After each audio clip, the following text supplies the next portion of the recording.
Wrong number वाला प्यार episode 86। अगली सुबह मुंबई। आज माहिर ऑफिस देर से आया और आते ही वह कोई काम नहीं किया बल्कि अपना लैपटॉप ऑन करके हरीश के बारे में डिटेल्स निकालने लगा। हरीश ने दिशा का कॉन्टैक्ट नंबर मांग रहा था पर माहिर ने बात पलट दिया। वह दूसरा टॉपिक निकालकर बातें करने लगा पर उसने दिशा का नंबर हरीश को नहीं दिया। पर उसे ऐसा लग रहा था कि हरीश चाहे तो उसके दादा दादी से तो नंबर ले ही सकता है। यह सोच कहीं न कहीं उसे बुरा लगने लगा। माहिर हरीश का प्रोफाइल चेक कर रहा था जहां पर उसने ज़्यादा कुछ पिक्चर्स तो नहीं डाला था। छोटे मोटे वीडियो थे जो पॉलिटिक्स टाइप में दिखाई दे रहे थे। वही ये सब माहिर बड़े गौर से देख रहा था। पता नहीं क्यों जब से माहिर ने हरीश को देखा तब से उसका चेहरा भूल ही नहीं पा रहा था और न जाने क्यों उसके अंदर चिड़चिड़ा सा होने लगा। वह कई दफ़ा तो विशाल के ऊपर गुस्सा हो गया और अपना गुस्सा उस पे निकालता था। माहिर बहुत देर तक वह अपने ऑफिस का काम नहीं किया बल्कि कल जो दिशा के दादी से मिलकर आया था वही सब उसके दिमाग में चल रहा था। वह बहुत डिस्टर्ब हो चुका था। ऊपर से दादी ने दिशा की शादी के लिए तैयारी करना चालू कर दी। ये सब कुछ देखकर माहिर का पूरी तरह उसका दिमाग खराब हो चुका था। यूं ही घंटों टाइम बर्बाद करने के बाद उसने अपना काम करना स्टार्ट किया। देखते देखते ऐसे ही दोपहर हो गया और जब दोपहर में दिशा ऑफिस आई तो वह भी कल से बहुत गुस्से में थी। उसे भी माहिर से बात करना था। उसे तो यही लग रहा था कि माहिर जानबूझकर उसके दादा दादी के पास गया और उसके शादी के लिए फोर्स किया होगा ताकि वह उसका कॉलेज और जॉब दोनों बंद करवा सके। दिशा आज गुस्से में ऑफिस आई थी। उसे तो माहिर से मिलकर जवाब चाहिए था और जब कार मेन गेट के अंदर गया और पार्किंग में ड्राइवर ने पार्क किया तो दिशा कार में से बाहर निकली। सबसे पहले उसने पार्किंग एरिया में नज़र डाली जहां माहिर, आर्य और आनंद जी के कार पार्क अलग अलग जगह पर था और माहिर का कार देखकर ही दिशा समझ गई कि माहिर ऑफिस में है। दिशा अपने मन में यही सोच रही थी कि अगर माहिर को उससे इतना ही प्रॉब्लम है तो उसे साफ साफ कहता, ना कि उसके गांव चला गया और ये सब करने की क्या ज़रूरत था, क्योंकि उसके दादाजी ने तो साफ साफ कहा था कि माहिर उनके साथ लड़का देखने गया है। पर उन्होंने सब कुछ थोड़ी ना उसे डिटेल्स में बताए क्योंकि कल से वे लोग बहुत बिजी थे और गुस्से में दिशा ने भी बात नहीं की। इन दिनों दिशा माहिर से नफरत करने लगी क्योंकि हर वक्त वह उसकी बेइज्जती करता है। पर अब तो उसने हद ही पार कर दिया। दिशा गुस्से में थी और जल्दी जल्दी वह ऑफिस के अंदर गई। वह तुरंत तो माहिर के कैबिन में नहीं जा सकती थी जिसकी वजह से वह पहले अपने डेस्क पर गई और अपना कंप्यूटर लॉगिन की। उसका मन जरा भी काम में नहीं लग रहा था जब तक कि वह माहिर को खरी खोटी सुना न ले, क्योंकि यह कोई छोटी बात नहीं थी। अगर माहिर उसे किसी और बात के लिए चिल्लाया या डांट लगा देता तो दिशा को कोई ज़्यादा फर्क नहीं पड़ता, पर आज बात ही कुछ अलग थी। यह कोई छोटी बात नहीं थी क्योंकि यह दिशा की ज़िंदगी का सवाल था और माहिर बिना उससे पूछे डायरेक्ट लड़का देखने चला गया। दिशा की नज़र कंप्यूटर में तो था पर वह बिल्कुल भी काम में कंसंट्रेट नहीं कर पा रही थी। ऐसे ही उसने 10 से 15 मिनट निकाली क्योंकि अब उसे रहा नहीं गया और वह वॉशरूम के बहाने बाहर निकली। उसने अपने हेड डिपार्टमेंट से झूठ इसलिए कहा क्योंकि वह नहीं चाहती थी कि उसका और माहिर के बीच में जो कुछ अभी तक हुआ है वह किसी को भी पता चले, क्योंकि अब वह अपनी लाइफ बहुत मूव ऑन कर चुकी थी। दिशा माहिर के कैबिन के बाहर पहुंची और उसने बिना दरवाज़ा नॉक किए ही धड़ाम से दरवाज़ा खोल दी और अचानक से दरवाज़ा खुलने की वजह से माहिर जो अपने लैपटॉप में काम कर रहा था वह नज़र उठाकर दरवाजे की तरफ देखा तो दिशा खड़ी थी। माहिर उसे घूर कर देख रहा था। अगर उसकी जगह सचमुच कोई और होता तो माहिर उठकर उसका मुंह तोड़ देता, पर यह दिशा थी जो चुप ही रहा और दिशा तुरंत दरवाज़ा बंद कर गुस्से में आगे बढ़ी। वह गुस्से में आगे आ रही थी कि माहिर शांत आवाज़ में बोला, तुम कॉलेज जाती हो ना? क्या तुम्हें ज़रा भी मैनर्स नहीं है कि दूसरों के कैबिन में किस तरह से जाना चाहिए? क्या तुम्हारा दिमाग 5 साल के बच्चे के जैसा काम करता है? माहिर बोल ही रहा था कि दिशा एकदम उसके डेस्क के पास पहुंच गई और अपना हाथ डेस्क पर जोर से मारते हुए बोली, मेरा दिमाग 5 साल के बच्चे का नहीं है, क्योंकि मेरा दिमाग पागल हो गया है और इसे पागल करने वाले आप हैं। अब समझ में आया कि पूरा डिटेल्स में समझाऊं, मिस्टर माहिर आहूजा।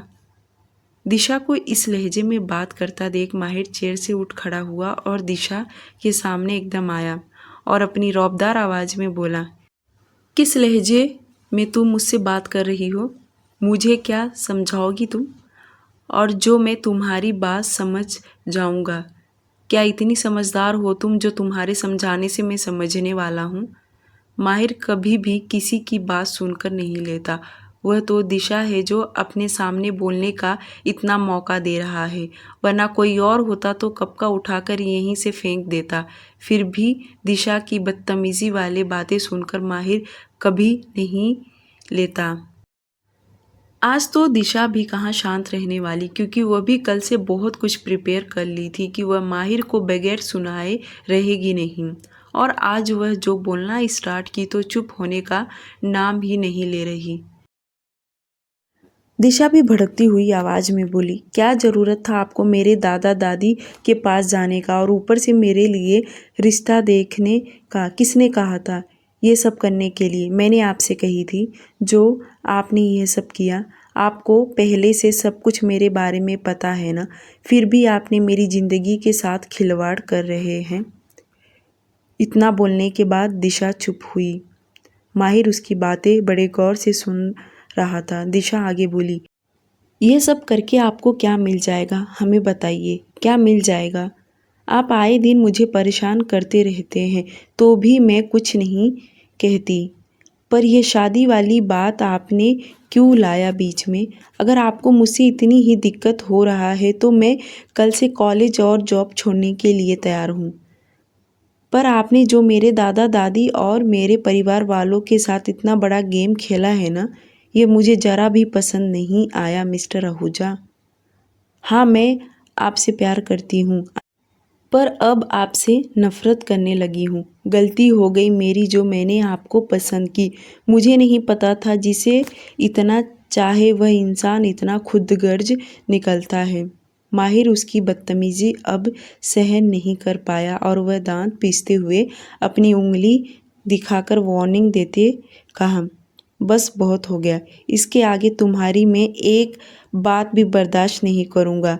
अगर मैं चुपचाप तुम्हारा बात सुन रहा हूँ तो खैर मानो, वरना क्या करेंगे आप? यही धमकी देते आ रहे हैं ना कि कॉलेज और जॉब मेरा बंद कर देंगे, तो आप क्या बंद करेंगे? मैं खुद ही बंद कर देती हूँ। ऊपर से उसकी धमकियाँ जो सुनकर दिशा को बिल्कुल भी पसंद नहीं आया और वह अपनी उंगली पॉइंट करते हुए माहिर से बोली, वरना क्या करेंगे? अब मुझे भी जानना है कि आप क्या कर सकते हैं मेरे साथ। हमेशा सुन के थक गई हूँ, अब जानना चाहती हूँ। उसका इस तरह से बात करना, माहिर अपनी आंखें बंद कर लिया और अचानक से खोल दिशा को देख बोला, क्या लगता है तुम्हें कि मैं तुम्हारे गांव जाऊंगा और तुम्हारे दादा दादी से तुम्हारी शादी के लिए बात करूंगा? इतना घटिया और सस्ता समझ के रखा है क्या मुझे? अपना बिजनेस छोड़कर मैं ऐसी चीप हरकतें करूंगा? आज तुमने मेरे साथ इस तरह से बातें की हो, अगली बार मत करना। ये लास्ट टाइम तुम्हें वार्निंग दे रहा हूँ दिशा। माहिर इस वक्त गुस्से में बोल रहा था, तो वहीं दिशा एक पल के लिए डर गई, पर बेचारी तुरंत हिम्मत करके आगे बोली, तो जब आपको ये सब नहीं करना था तो फिर गए क्यों मेरे दादा दादी के पास? क्यों मेरे लिए रिश्ता देखा आप लोगों ने? जब आपको पता है ना मुझे इतना जल्दी शादी नहीं करना, फिर क्यों आपने ये सब किया? माहिर इतना समझदार था कि उसे समझने में देरी नहीं लगा कि दिशा उस पर ब्लेम कर रही है। तो माहिर उसे बैठने के लिए कहा, पर दिशा बैठी नहीं तो वह आगे बोला, तुम्हारे दादा दादी काफ़ी दिनों से मेरे पीछे पड़े हैं कि मैं उनसे मिलने गांव जाऊं, और मैं हमेशा उन्हें वक्त देकर टालता था। पर परसों तुम्हारी दादी जिद करने लगी तो मैं अपना काम धाम छोड़कर उनसे मिलने गया। मैं और तुम्हारे दादा दादी तीनों मिलकर लड़का देखने गए थे। मुझे भी पता है कि तुम इतना जल्दी शादी नहीं करने वाली हो। मैं तो कल ही तुम्हारे दादी को मना करने वाला था कि वह लड़का तुम्हारे लिए सही नहीं है, पर तुम्हारी दादी इतना खुश थी कि मैं बोल नहीं सका। पर जब तुम ना कह रही हो तो यह तो और भी अच्छी बात है। मैं तुम्हारी दादी को साफ साफ कह देता हूँ कि तुमने ना कह दिया है तो यह रिश्ता कैंसल ही समझो। माहिर लगातार बोलते जा रहा था, जो सुन दिशा सचमुच चुप हो गई। उसके पास कहने के लिए कोई शब्द नहीं बचा।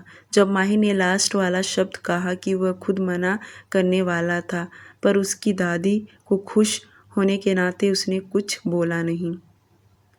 माहिर की समझदारी देख दिशा को सचमुच बहुत अच्छा लगा, क्योंकि ऐसे बहुत सारे बात है जो अपनी दादी को डायरेक्टली तकलीफ़ नहीं देना चाहती। तो आज माहिर ने भी अपना दिमाग लगाया और उसने दादी को डायरेक्ट रिश्ता ना नहीं कहा, बल्कि वह बाद में अपने स्टाइल से कह देगा। दिशा शांति से खड़ी होकर माहिर की बातें सुन रही थी। तो ही माहिर आगे बोला, मुझे भी पता था कि तुम इस रिश्ते से खुश नहीं हो, इसलिए मैंने वहाँ कुछ कहा नहीं। पर बहुत जल्द मैं तुम्हारे दादा दादी को समझा लूँगा। वह भी बहुत समझदार हैं और मुझे पता है वह समझ जाएंगे। तो तुम अपने एग्ज़ाम्स पे फोकस दो। और हाँ, अगर तुमने वापस मेरे कैबिन में आकर बदतमीज़ी की तो मैं तुम्हारे दादा दादी को कह दूँगा कि वह जल्द से जल्द तुम्हारी उस बोल बच्चन से शादी कर दे। समझ में आया? तो आइंदा से तमीज़ से मेरे कैबिन में आना। माहिर को अच्छे से समझाना भी आता है और अच्छे से धमकियाँ भी देता और अच्छे से इज्जत भी उतार देता है। यह तो सिर्फ माहिर ही ऐसा कर सकता है। दिशा तुरंत अपनी नज़रें नीचे झुका ली, क्योंकि उसके पास कोई शब्द नहीं था कि वह कुछ बोले। दिशा एकदम खामोश खड़ी रही। माहिर 2 मिनट और उसे सीरियस वाला लेक्चर दिया और इसी के साथ अपने कैबिन से जाने के लिए कहा। वह नहीं चाहता था कि दिशा देर तक उसके कैबिन में रहे और कोई उस पर उंगली उठाए, इसलिए वह उसे अपने कैबिन से जाने के लिए कहा। माहिर ने जैसे दिशा को कैबिन से बाहर जाने के लिए कहा कि दिशा स्लो आवाज़ में उससे बोली, सॉरी। उसका सॉरी सुन माहिर अपना आईब्रो ऊपर चढ़ा उसे देखने लगा, पर कुछ बोला नहीं और दिशा उसके कैबिन से बाहर निकल गई। वह सीधे अपने कैबिन में आकर अपने डेस्क पर बैठी, पर अभी अभी जो कुछ हुआ उसके दिमाग में चल रहा था। सच कहे तो उसका भी मन काम करने का नहीं कर रहा था, क्योंकि वह भी डिस्टर्ब हो चुकी थी। और इधर कैबिन में दिशा के जाते माहिर अपने चेयर पर बैठा और अपना सिर पीछे की ओर टेका सीलिंग को देखने लगा। पर उसे एक बात तो कंफर्म हो गया कि दिशा इस रिश्ते से बिल्कुल भी खुश नहीं है, और जब दिशा ही खुश नहीं है तो दादा दादी को तो मनाना ही पड़ेगा। अब कहीं ना कहीं माहिर रिलैक्स दिख रहा था।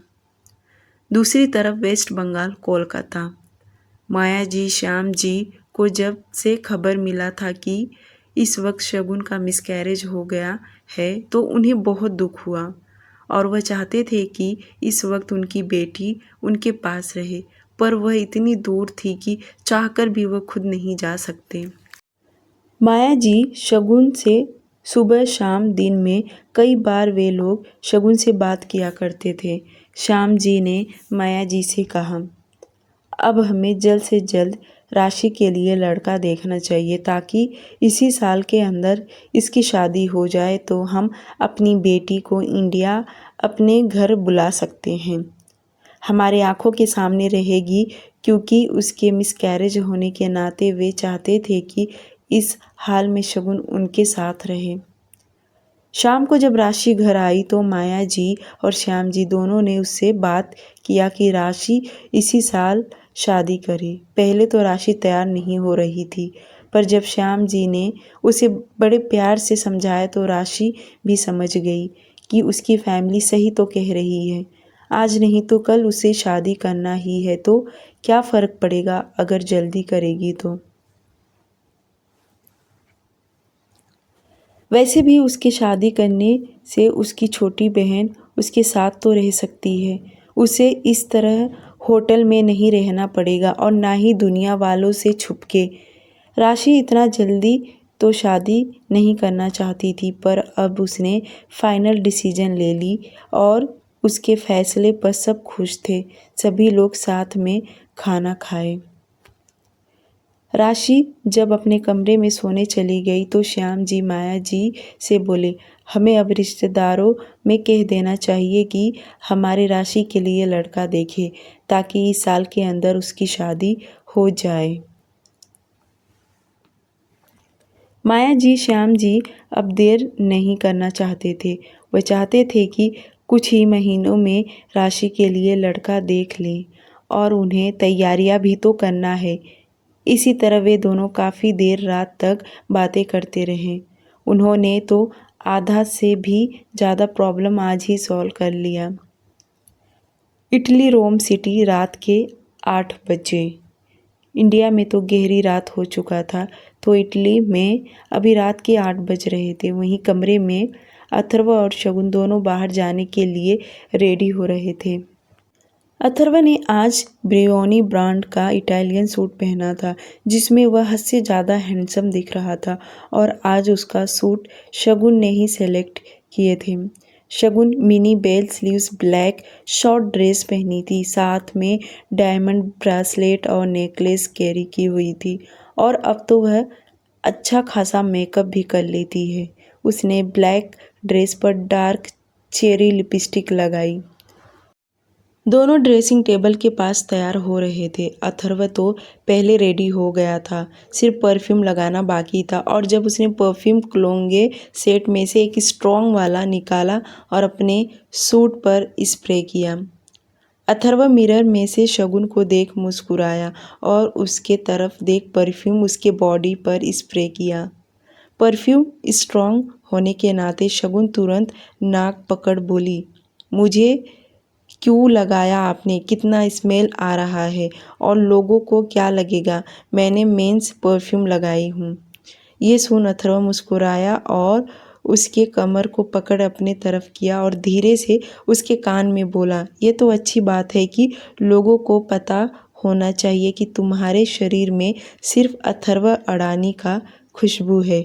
अब दोनों के शरीर से एक ही परफ्यूम की स्मेल आने लगा। अथर्व की नज़र तुरंत शगुन के होठों पर गया, जो उसने डार्क रेड कलर की लिपस्टिक लगाई थी। भला ऐसा हो सकता है अथर्व उसके होठों को देख ना पिघले? वह बिना देरी किए उसके होठ पे अपने होठ रख किस करने लगा। शगुन ने जो अभी अभी बड़ी मुश्किल से मेकअप की थी, और अथर्व ने उसके होठों को किस करके बिगाड़ दिया। वह अपने हाथों से उसे धक्का दे रही थी, पर अथर्व के स्ट्रॉन्ग शरीर के कुछ फर्क नहीं पड़ा, बल्कि वह और भी पैशनेट किस करने लगा। यूं ही 5 मिनट किस करने के बाद ही अथर्व के मन को सुकून मिला। तब जाकर उसके होठों को छोड़ा और शगुन के होठ पर लिपस्टिक फैल गया। अथर्व ने जैसे उसे छोड़ा तो शगुन मिरर में अपनी शक्ल देखी। उसके हाथ में पहले से ही लिपस्टिक था। वह तुरंत फ्लोर पर फेंक पैर पटकते हुए सोफे पर आकर बैठ गई। वह रोने जैसी शक्ल बना रखी थी। अथर्व भी उसके पीछे पीछे उसके पास आया और वह भी सोफे पर बैठ सॉरी कहने लगा, क्योंकि शगुन को अपना मेकअप करने के लिए काफ़ी देर लगा था। बेचारी कब से वह मेकअप कर रही थी और टिश्यू पेपर से साफ भी करती थी। जब उसे अच्छा नहीं लगता था और बहुत देर से अथर्व ने उसको मेकअप करता हुआ देखा था। फाइनली जब वह रेडी हो गई तो अभी अथर्व ने उसके होठों को खराब कर दिया। अथर्व उसे सॉरी कह रहा था पर शगुन कहाँ सुनने को तैयार, वह कुछ बोल ही नहीं रही थी। तो अथर्व ने अपने वॉच में टाइम देखा और बोला, देखो अगर यही लेट करोगी तो हमें पहुंचने में लेट हो जाएगा, फिर बाद में मत कहना कि मेरी वजह से लेट हुआ है। शगुन अथर्व की तरफ देख बोली, मेरा मेकअप अब आप करोगे। उसकी बातें सुन अथर्व अपने होठों को आपस में सिकुड़ाया और सोफे से उठ ड्रेसिंग टेबल से दूसरा रेड कलर का लिपस्टिक और टिश्यू पेपर उठाया। शगुन के पास आके बैठा और सबसे पहले उसने टिश्यू पेपर से उसके होठों को क्लीन किया और अच्छे से क्लीन करने के बाद उसने धीरे धीरे उसे लिपस्टिक लगाया। 5 मिनट उसे लिपस्टिक लगाने में गया। फाइनली उसने परफेक्ट तरीके से लगाया और लिपस्टिक साइड में रखते हुए बोला, तुम्हें मेकअप नहीं करना चाहिए। अगर ऐसे मेकअप करोगी तो मेरा नीयत ख़राब होना ही होना है। तुम बिना मेकअप में ही अच्छी दिखती हो। इतना बोल अथर्व मुस्कुराया, वहीं शगुन घूरने लगी। अथर्व उसका हाथ पकड़ सोफे से उठाते हुए बोला, ऐसे मत देखो वरना मेरा इरादा चेंज हो जाएगा, फिर मत कहना ऐसा क्यों किया वैसा क्यों किया। अथर्व उसका हाथ पकड़ के कमरे से बाहर निकला और वे दोनों कार में आके बैठ गए। ड्राइवर ने कार चलाना स्टार्ट किया। उनकी कार जैसे जैसे विला से बाहर निकला कि पीछे से एंटोनियो और 2 गार्ड्स निकले। तेजा अभी भी रेस्ट कर रहा था क्योंकि वह अभी तक ठीक तरह से रिकवर नहीं हुआ था, तो अथर्व ने उसके अभी भी रेस्ट करने को कहा था ताकि वह ठीक तरह से ठीक हो जाए। आधे घंटे के बाद उनकी कार एक ग्रैंड होटल में जाके रुका। इस होटल में अथर्व तो कई बार आ चुका था क्योंकि यह होटल लग्जरियस होटल थी और अथर्व ने अपने और शगुन के लिए वीआईपी रूम बुक कर दिया था। उन दोनों को मैनेजर अपने साथ उस वीआईपी रूम में लेकर गया जहां पर पहले से ही फूलों और लाइटिंग से पूरा एरिया को सजाया गया था और खाने की डिश भी सब वेज ही टेबल पर रखा गया था। यहाँ जो कुछ था वह सब कुछ अथर्व ने शगुन के हिसाब से ही रखवाया था। पूरा खाना वेजिटेरियन जो कि शगुन को पसंद है। ये सब देख शगुन के चेहरे पर प्यारी वाली स्माइल आ गई और उसकी स्माइल देख अथर्व खुश हो गया क्योंकि वह इसलिए तो उसे लेकर आया था कि इन दिनों वह हंसना ही भूल गई थी। वह धीरे धीरे अपनी सब दर्द भूल जाए। अथर्व अपना रिश्ता पब्लिकली तो कभी भी नहीं किया था पर आज वह खुद उसे अपने साथ होटल लेकर आया ताकि उसका मूड चेंज हो सके। अथर्व ने चेयर खींचकर पीछे किया और शगुन का हाथ पकड़ उसे बिठाया और मैनेजर खुद खाना सर्व करने वाला था पर अथर्व ने उसे जाने के लिए कह दिया और उसने खुद शगुन के प्लेट में खाना रखा। यहाँ तक कि वे दोनों एक ही प्लेट में खाने वाले थे जो कि खाना भी दोनों ने स्टार्ट किया। अथर्व उसे अपने हाथों से खाना खिला रहा था और खुद भी खा रहा था। यह मोमेंट इतना अच्छा था कि शगुन सचमुच अपने दर्द भूल चुकी थी और इन दिनों जो उसे अथर्व के ऊपर गुस्सा था वह सब भी छुई मुई की तरह भूल गई। इस वक्त वहाँ पर इटालियन म्यूज़िक भी लगा था जो कि माहौल और भी रोमांटिक हो चुका था। खाने में एक ही डिश नहीं था बल्कि कई टाइप के डिश थे और बहुत ही टेस्टीदार थे।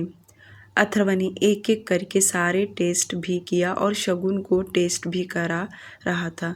थोड़ा थोड़ा सब खाते खाते शगुन का पेट भर गया और जैसे उसका पेट भरा तो उसने तुरंत मुंह बना लिया और बच्चों की तरह ना करने लगी। फिर भी अथर्व उसे थोड़ा थोड़ा चिड़िया की तरह खिला रहा था और खुद भी खा रहा था।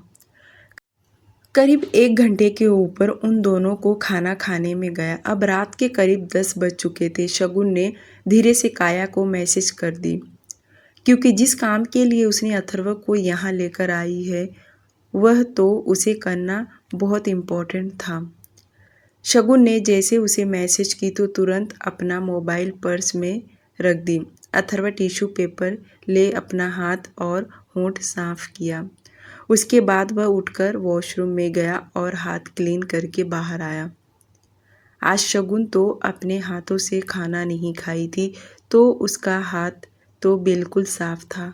वहीं नीचे पार्किंग एरिया में एंटोनियो अपना कार पार्क कर दिया था, क्योंकि वह अथर्व के कार के पीछे ही था और यह बात अथर्व को भी पता था कि उसके पीछे एंटोनियो है, क्योंकि अथर्व को अब कोई रिस्क नहीं लेना चाहता।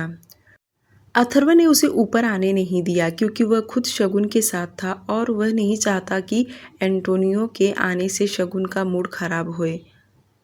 अथर्व शगुन के पास आया और उसका हाथ पकड़ अपने शोल्डर पर रख और अपना हाथ उसके कमर पर रख म्यूज़िक पर वह शगुन के साथ डांस करने लगा। इटालियन म्यूज़िक जिसका वॉल्यूम बहुत कम था और इस म्यूज़िक का मतलब सिर्फ अथर्व को ही समझ रहा था, और वह अपना माथा शगुन के माथे से जोड़ उस म्यूज़िक को फील करने लगा और धीरे धीरे दोनों यूं ही डांस करने लगे। करीब 20 मिनट तक वह दोनों इसी तरह डांस करते रहे। जब म्यूज़िक बंद हुआ तब जाकर दोनों अलग हुए। उसी वक्त शगुन का मोबाइल पे नोटिफिकेशन आया और शगुन जाकर चेयर पर बैठ गई और अपना मोबाइल निकाल टेक्स्ट मैसेज नोटिफिकेशन पढ़ी, जिससे वह समझ गई कि काया आ गई है। यह लग्जरियस होटल था। यहाँ आए दिन सेलिब्रिटी, बड़े बड़े लोग आया करते थे और यह लोग वीआईपी रूम, वीआईपी सर्विस ही लेते थे। शगुन अथर्व से रिक्वेस्ट करते हुए बाहर चलने के लिए बोली। भला अथर्व आज उसे मना कैसे कर सकता था। वह भी उसके साथ चल दिया और शगुन अथर्व से ही पूछी कि यहाँ से ऊपर कैसे जा सकते हैं, क्योंकि उसे तो ऊपर जाने का रास्ता पता भी नहीं था, क्योंकि यह होटल इतना बड़ा था। यहाँ से टेरेस पर टॉप फ्लोर पर जाना है, उसे कोई आइडिया नहीं था। अथर्व ने उससे पूछा कि ऊपर जाकर क्या करेंगे, नीचे तो एंजॉयमेंट होगा, पर शगुन जिद करने लगी कि उसे ऊपर चलना है। उसके एक ही बार कहने पर अथर्व उसे लेकर लिफ्ट से होते हुए ऊपर गया, पर एकदम से टॉप फ्लोर टेरेस पर जाने के लिए लिफ्ट नहीं था, तो वह सीढ़ियों का यूज़ किया और जब दोनों एकदम से ऊपर गए तो वहाँ से बाहर का नज़ारा देखने के लायक था, क्योंकि पूरा सिटी लाइट से जगमगा रहा था, क्योंकि होटल एकदम मेन सिटी में मौजूद था और आसपास में भी बहुत सारे होटल बिल्डिंग सब थे। अथर्व तो अपने दोनों हाथ जेब पॉकेट में डाले बाहर देख रहा था और शगुन अपनी नज़र आसपास घुमा रही थी। 5 मिनट के बाद दरवाज़ा खुलने का आवाज़ आया।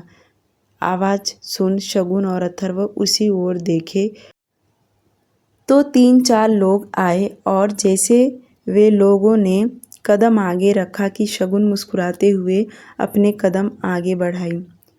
अथर्व ने पहले तो समझने की कोशिश कर रहा था कि यह कौन लोग हैं जो उनके तरफ आ रहे हैं, पर जैसे वे चारों आगे आए कि अथर्व अच्छे से पहचान लिया।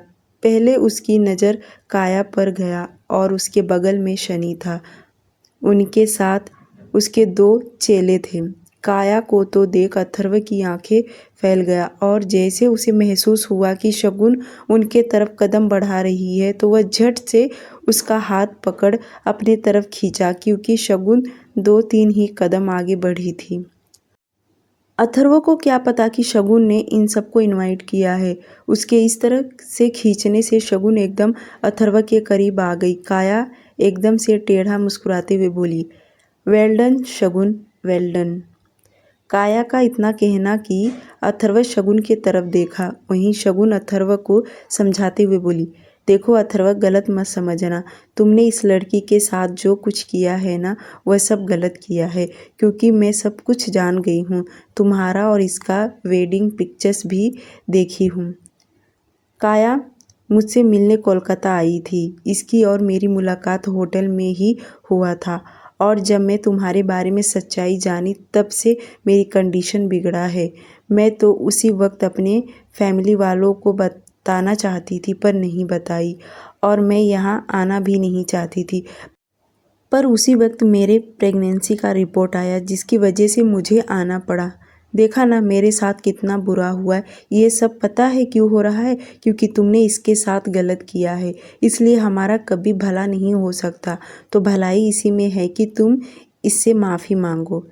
शगुन जो बोल रही थी वह सब अथर्व के सिर के ऊपर से जाने लगा, और वह शगुन की बाहें पकड़ दांत पीसते हुए बोला, इसने तुम्हें बेवकूफ़ बनाया और तुमने मुझे झूठ बोलकर मुझे बेवकूफ़ बनाया। तुम्हें पता भी है ये कौन है, और ये जो कुछ तुम्हारे साथ हुआ है ना, यह इसी ने किया है। अथर्व इतना बोल ही रहा था कि उतने में काया ने गन निकालकर अथर्व के ऊपर तान लिए, और उसने उसी के साथ शनि, उसके गार्ड्स, उन लोगों ने भी गन तान के खड़े हो गए।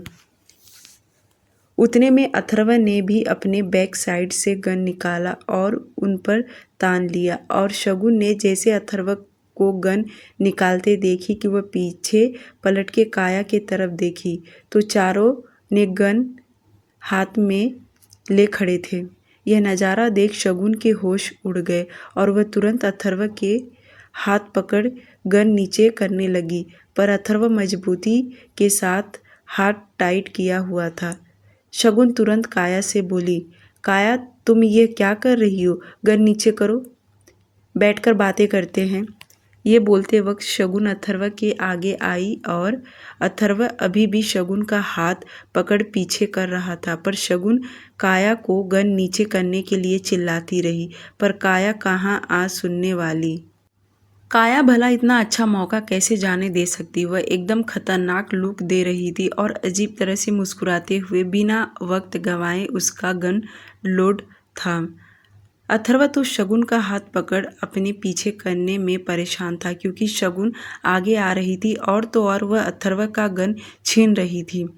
अथर्व एक झटके में शगुन का बाँह पकड़ अपने पीछे ढकला, और जैसे उसने गन अपनी उंगली प्रेस किया कि तब तक सामने से दोनों ने फायर कर दिया, और दोनों गोलियां आकर अथर्व के सीने पर लगी, क्योंकि काया और शनि ने बराबर का निशाना लगाकर खड़े थे, और बेचारा अथर्व शगुन को बचाने के चक्कर में वह दोनों गोली उसके सीने पर लगी। ये एक सेकंड में क्या हो गया शगुन को तो बिल्कुल भी समझ में नहीं आया। अथर्व जैसे सिर के बल धड़ाम से पीछे गिरा, तो उसने जो अंदर वाइट शर्ट पहना था वह पूरी तरह लाल हो गया, और वह बेशुद्ध फ्लोर पर गिर गया। और जैसे वह नीचे गिरा कि शगुन अपनी पूरी ताकत लगाकर जोरदार आवाज़ में चिल्लाई, अथर्व। शगुन इतना जोर से चिल्लाई कि उसकी आवाज़ पूरे खुले जगह पर गूंजने लगा, और वह अपने दोनों हाथ मुंह पर रख अथर्व को देखने लगी। शगुन के हाथ पैर एकदम सुन्न हो गए, और वह तुरंत नीचे गिर पड़ी। फिर वह घुटने के बल चलते हुए अथर्व के पास आई, और जैसे उसकी नज़र खून पर गया कि वह एकदम घबरा गई, और अथर्व के चेहरे को पकड़ उसे उठाने लगी। अथर्व जल्दी उठो, जल्दी उठो, अथर्व प्लीज़ जल्दी उठो। शगुन की आंखों में इतना आंसू था कि वह ठीक तरह से अथर्व को देख भी नहीं पा रही थी। वहीं काया और शनि चलते हुए एकदम उसके पास आए। प्लीज़ स्टोरी को लाइक और चैनल को सब्सक्राइब करना ना भूलें।